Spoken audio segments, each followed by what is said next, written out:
Assalamualaikum warahmatullahi wabarakatuh. Halo Sobat Tete semuanya. Perkenalkan, nama saya Najrin Nur Fikri dengan nomor induk mahasiswa 8603544466. Saya mahasiswa Universitas Terbuka semester 2, Universitas Terbuka Bandung, Salut Bandung Selatan. Dalam video kali ini saya ingin menjelaskan hubungan timbal balik antara filsafat ilmu dan pendidikan. Untuk yang pertama, saya akan menjelaskan bagaimana filsafat ilmu mengawasi dan memperkuat eksistensi keilmiahan serta nilai-nilai dalam pendidikan. Filsafat ilmu berperan sebagai dasar untuk mengawasi dan memperjelas keberadaan ilmu pendidikan agar tetap ilmiah dan memiliki nilai.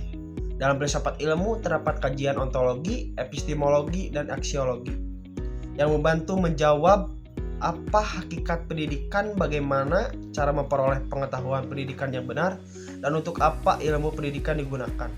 Karena itu, pendidikan tidak hanya sekadar mengajar, tetapi juga memiliki tujuan membentuk manusia yang berilmu, bermoral, dan bermanfaat bagi masyarakat. Yang kedua, bagaimana pendidikan yang bermakna akan bernilai turut memperkuat perkembangan filsafat ilmu. Pendidikan yang bermakna akan melahirkan pemikiran yang kritis, kreatif, dan reflektif.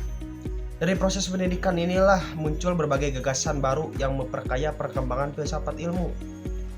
Menurut saya, ketika peserta didik diajak berpikir logis dan mempertanyakan suatu masalah secara mendalam, maka pendidikan ikut memperkuat perkembangan ilmu, mengetahui pengetahuan dan filsafat ilmu itu sendiri. Jadi, hubungan keduanya saling membutuhkan dan saling memengaruhi.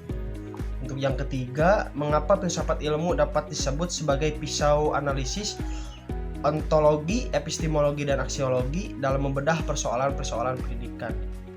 Filsafat ilmu disebut sebagai pisau analisis karena membantu membedah masalah pendidikan dari berbagai sudut.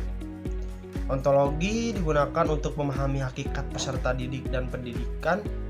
Epistemologi untuk menilai metode pembelajaran dan sumber pengetahuan, sedangkan aksiologi untuk melihat nilai dan manfaat pendidikan bagi kehidupan.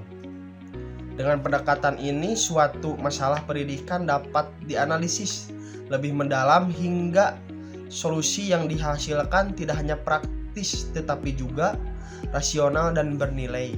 Yang keempat atau yang terakhir, contoh konkret penerapan filsafat ilmu dalam praktik pendidikan.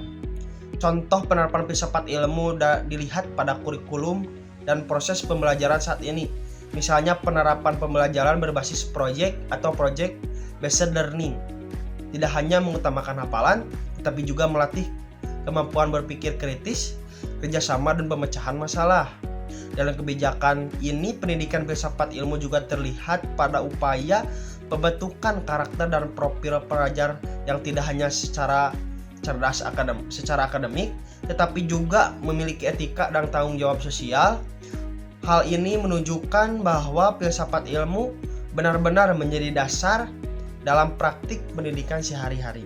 Dan untuk kesimpulannya, filsafat ilmu dan pendidikan juga berhubungan dan saling memperkuat. Filsafat ilmu memberi dasar agar pendidikan tetap ilmiah, terarah, dan bernilai. Sedangkan pendidikan memberikan pengalaman nyata untuk mengembangkan filsafat ilmu. Dengan begitu, pendidikan lebih bermakna dan mampu membentuk manusia yang berilmu dan berkarakter. Demikian yang dapat saya sampaikan pada video kali ini. Mohon maaf bila ada kesalahan atau kekurangan. Wabillahi taufiq wa hidayah. Wassalamualaikum warahmatullahi wabarakatuh.